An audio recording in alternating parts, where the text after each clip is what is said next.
going to continue with our series of study on the 5 solas of the Protestant Reformation. We've already had 2 messages on the question of sola fide, or justification by faith alone, which was the material or the substantial issue over which the Reformation was fought.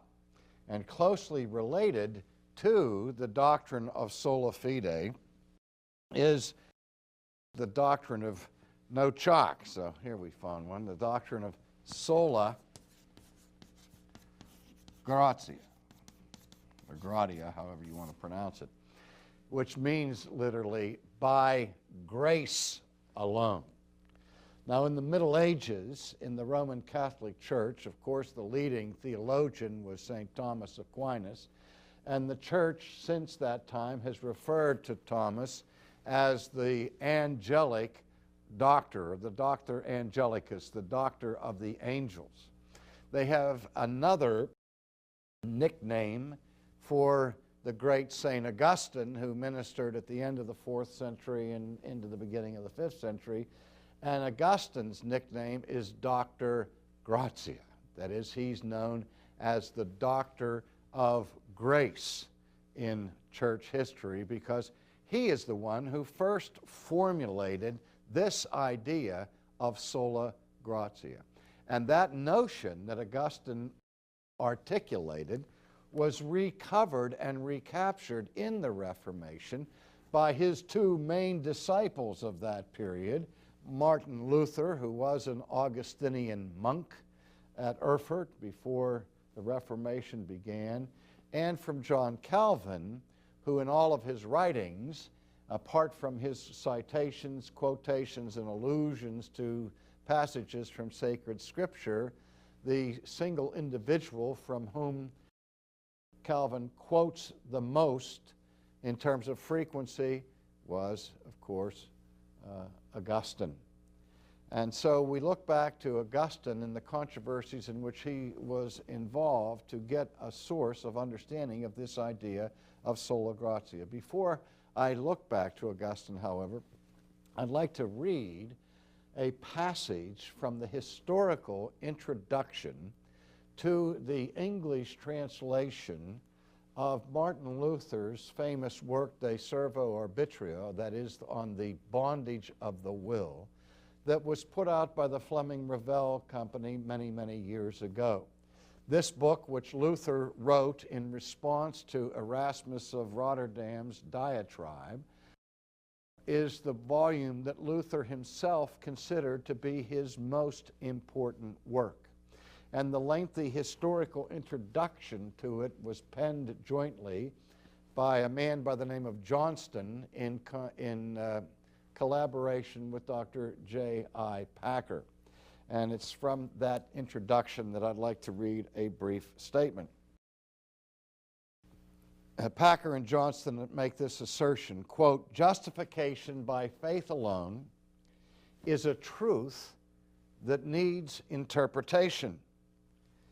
The principle of sola fide is not rightly understood until it is seen as anchored in the broader principle of sola gratia." Now let me interrupt myself at this point. You hear what Packer and Johnston are saying is that you can't really understand the Protestant doctrine of sola fide unless you understand it against the deeper question, against the backdrop of the doctrine of sola gratia. Now, when Packer and Johnston make this assertion, they're not making this out of whole cloth, because this is precisely the point that Luther was making in his book against Erasmus, that you haven't really grasped sola fide until or unless you really understand this principle of sola gratia. Let me continue from that historical introduction. What is the source and status of faith? That's the question. Or in other words, where does faith come from? And what is its status? Is it the God-given means whereby the God-given justification is received? Or is it a condition of justification which is left for man to fulfill? Now, do you understand the difference there? Is faith God-given, or is it simply a condition for our justification that God does not provide, but what we must provide in order to be redeemed? So, for example, as I think we will see, two people can both affirm the doctrine of justification by faith alone. One of them says, the faith by which I am justified is a gift from God. The other one says, yes, I'm justified by faith alone, but faith is something that I did. You see the difference? And that's what Packer and Johnson are talking about here. He says, is it a part of God's gift of salvation or man's own contribution to salvation? If our salvation, is our salvation wholly of God, or does it ultimately depend on something that we do for ourselves? Those who say the latter, as the Arminians later did, thereby deny man's utter helplessness in sin and affirm that a form of semi-Pelagianism is true after all.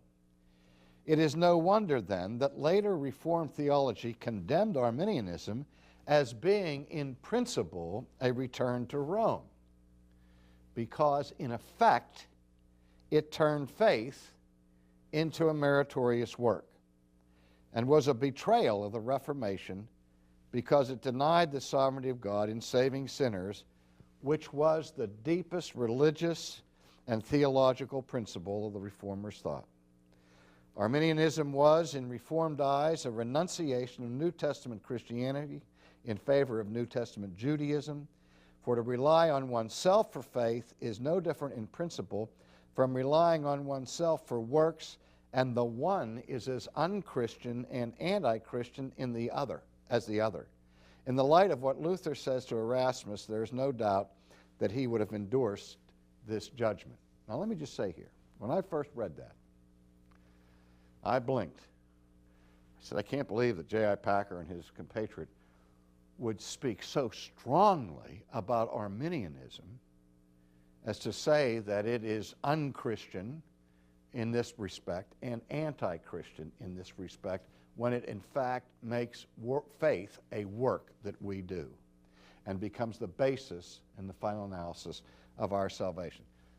Let me try to soften that a little bit, because I believe that Packer, as well as I do, believes that Arminians are Christians and don't belong to the temple of the Antichrist.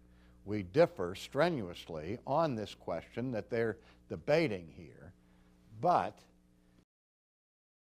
when you talk to Arminians, they shun away from the idea that the faith that they bring to the table is a righteous, meritorious work that becomes part of the grounds of their salvation. Arminians, every Arminian I've ever dealt with on this point, affirms, truly affirms, that justification is by faith alone, by the imputation of the righteousness of Christ, and not by our works, even though they believe that faith is something that we bring to the table.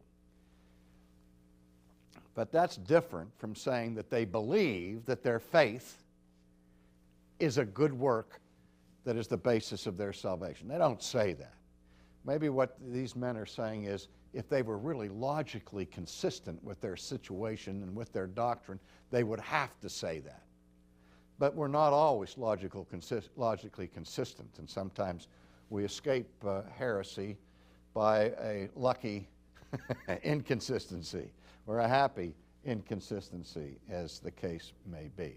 Also, when they say this idea is as unchristian or anti-Christian as other matters are, I need to soften that. I'm sure that there are ideas in my head, in my theology, that are wrong. And insofar as they're wrong, they're unchristian. And insofar as they're wrong, they are anti-Christian. And I think that's true of all of us, that all of us pick up ideas along the way that are really not compatible with Christian thinking. And in fact, we've been seduced by anti-Christian ideas. I say today that the average concept of free will that most Christians use in their thinking is a pagan notion.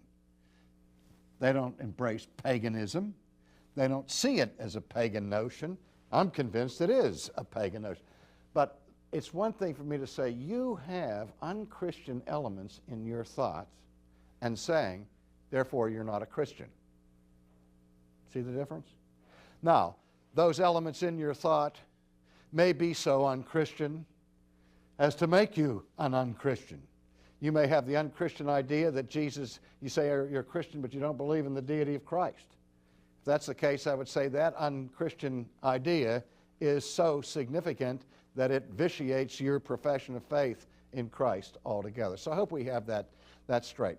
Now, this whole idea of sola gratia that Packer and others are talking about here is related historically to two other theological issues. We've seen that it's indirectly related to justification. We'll come back to that. But the two major theological concepts by which this phrase, sola gratia, has immediate application are, number one, the doctrine of original sin, because it was in that context that this idea was first affirmed by Augustine, and second of all, the doctrine of election. And so it's original sin and election that are the twin doctrines that are related closely to the idea of sola gratia. So we'll look at that now as we proceed in our study. A quick overview of the history, and by the way, I've written an entire book on the question of the relationship of sola gratia to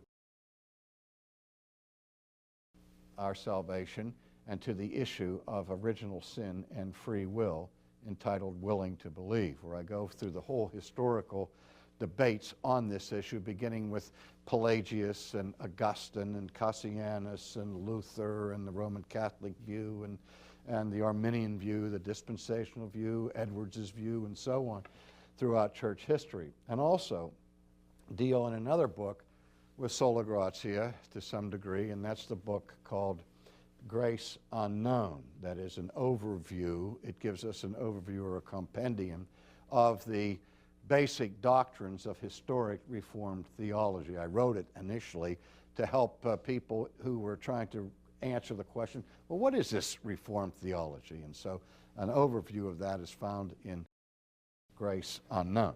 Well, in any case, let's look first at the historical provocation that led to this phrase in the teaching of Augustine, and it came about in the so-called Pelagian controversy that took place roughly around the turn of the century, from the 4th to the 5th centuries.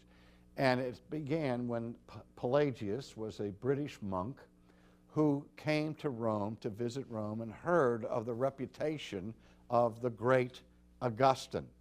But when he came to Rome, he was appalled by the behavioral patterns and the licentiousness of members of the church and those who were professing Christ. They seemed to be living godless lives. And so, in a very real sense, Pelagius wanted to be a reformer of the morals of the Christian church of his day. And he was disturbed by a famous prayer that had been written by St. Augustine, where in that prayer, Augustine said this, "O God, grant what thou dost command, and command what thou dost desire."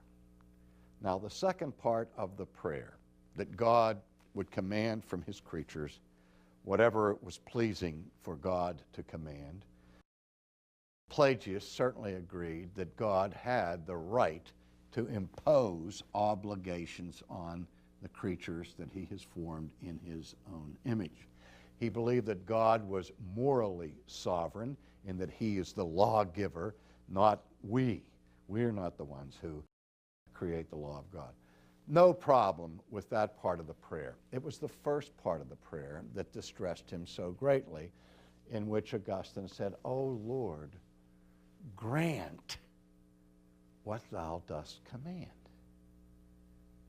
Pelagius was puzzled by that. He said, why would you ask God to grant you? A grant is a gift, after all.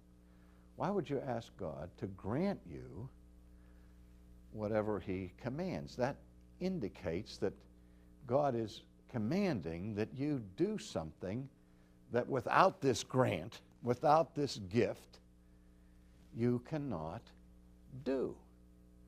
Well, this is exactly what Augustine was saying. Augustine was saying is that God gave his law to man in creation, and man was created to mirror and reflect the character of God. God is holy, and we were created with a mandate to be holy, a mandate to be righteous, a mandate to be perfect. But Augustine says, in the fall, man was ruined as he fell into a corrupt status by which it was no longer possible for that human being to obey all of the commands of God. That man was no longer morally able or morally powerful enough to live a perfect life. And so that the only way we could become righteous would be through God's help, through God's gift of grace. So it's one thing to consider man in creation. It's another thing to consider man in his fallen condition. In his created original situation, man could be righteous, according to Augustine. After the fall, because of original sin, man could no longer obey the law of God. Now again, remember that the doctrine of original sin does not refer specifically to the first sin, the original one, the first one that got everybody in trouble. Now, what original sin defines or describes in theology is the result of that first sin, the result being the fallen corruption that was the subsequent judgment of God upon the first sin. So that after Adam's sin, after Adam and Eve fell, then their future descendants are born in sin, born with this human nature that is corrupt by birth and is no longer able to achieve righteousness. That's why Augustine said, since the fall, for us to do anything right requires the grace of God. Now, this is where Pelagius objected. He said that the sin of Adam affected only Adam. There was no transfer to his progeny of the consequences of this sin. We only sin not because we're born sinners, but we only sin when we imitate what Adam did. That we are those who ape our original father when we sin. But Adam's sin did not do anything to change the constituent nature of humanity. We are born today in the same condition as Adam was when he was first created. So that we have the same abilities, the same powers that Adam had when God first made him. So Pelagius went on to say that we as human beings still have the power to live perfect lives without grace. Now, it's not that he was opposed to grace. He said not only can we theoretically live perfect lives without the grace of God, but there are people, in fact many people, who achieve that and who actually live righteous lives. Now, it's made more difficult because so many people have echoed and imitated Adam by being copycat sinners, as it were, that we now live in a society, an environment where there's so much sin that makes it hard for the person who still has the constituent nature of the original Adam to make it through life without sinning, because there are these negative pressures all around him. But still, the ability is there. The moral ability to perfection remains in the soul and the heart of human beings since Adam. Now, he went on to say that grace helps. He wasn't opposed to grace. His concept was this, that grace facilitates living a righteous life. And of course, the word facilitate means to make easier. But grace, Pelagius insisted, is not necessary for a person to be righteous. So that was the issue, and that provoked so much of Augustine's insightful teaching on the fall of man and on the doctrine of election or of predestination. Now, as a result of this conflict, the church of that time roundly and soundly condemned Pelagius as a heretic and completely rejected Pelagian theology, not only in the 5th century, but again in the first 3 canons of the Council of Trent in the 16th century. The church reaffirmed its judgment against Pelagianism. And in fact, in the 5th century, the church ruled in favor of St. Augustine vis-a-vis Pelagius. And the principal idea of Augustine can be summarized with these words: moral inability. Namely, that the fall was so radical and so corrupt, sin so invaded our humanity, that we are born in a state that the Bible describes in terms of being in a state of spiritual death or in bondage to sin, and saying that we are morally impotent to do the things of God. Augustine said there can be an outward conformity to the law of God from unconverted people and unregenerate people, what Calvin would later call civic righteousness or civic virtue. There are still parents that have a natural love for their children and so on. But there is no inclination or desire of the human heart for the things of God, because the heart of fallen humanity is now a heart of stone.